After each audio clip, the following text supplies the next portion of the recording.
Hi friends, please subscribe to Amravati Media and press the bell icon for more latest updates.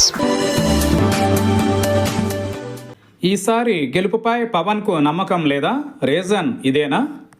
Janasena అధినేత పవన్ కళ్యాణ్లో ఎందుకో బేలతనం కనిపిస్తోంది. ఈసారి గెలుస్తానో లేదో అని ఆయన నోటి నుంచి వచ్చిన మాట జన సైనికులనే కాదు, పార్టీ నేతలను కూడా కలవరపెడుతోంది. రాష్ట్రంలో జరుగుతున్న రాజకీయ పరిణామాలు పవన్కు తెలియనివి కావు. తనకు మద్దతు క్రమేణా తగ్గుతుందని ఆయనకు అందుతున్న నివేదికలు అనుకోవాలా, లేక అన్యాపదేశంగా ఆ మాట అన్నారో తెలియదు. కానీ మొత్తం మీద పవన్ కళ్యాణ్కు వచ్చే ఎన్నికలలో గెలుపుపై అనుమానం మాత్రం బయలుదేరింది. అందుకు కారణాలు అనేకం ఉండవచ్చు. తాను అనుకున్న పనులు కూటమి సర్కారులో చేయలేకపోయానన్న ఆవేదనలో కూడా ఆ వ్యాఖ్యలు చేసి ఉండవచ్చు. ఒక పార్టీ వ్యవస్థాపకుడే ఇలా బేలగా మాట్లాడితే క్షేత్రస్థాయిలో కేడర్ మరింత వీక్ అవుతుందని పవన్ కళ్యాణ్కు తెలియంది కాదు. కానీ ఆయన తాను గెలుస్తానో లేదో అన్న మాటలే ఇప్పుడే జన సైనికుల చెవుల్లో రింగుమంటూ మారిమోగిపోతున్నాయి. ప్రధానంగా గత ఎన్నికలలో తనకు అండగా నిలిచిన కాపు సామాజిక వర్గం క్రమంగా తనకు దూరం అవుతుందన్న భావన కలిగి ఉంటుందన్న అంచనాలు జనసేన నేతలున్నారు.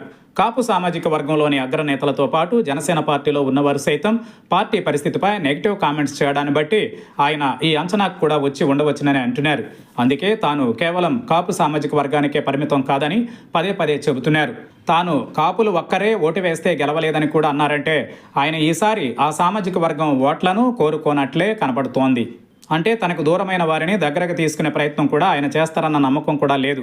ఎందుకంటే జరగాల్సిందేదో జరుగుతుందని, తాను అనుకున్నది అనుకున్నట్లు చేసుకుపోవలసిందనన్న భావనతోనే పవన్ కళ్యాణ్ ఉన్నారనిపిస్తోంది.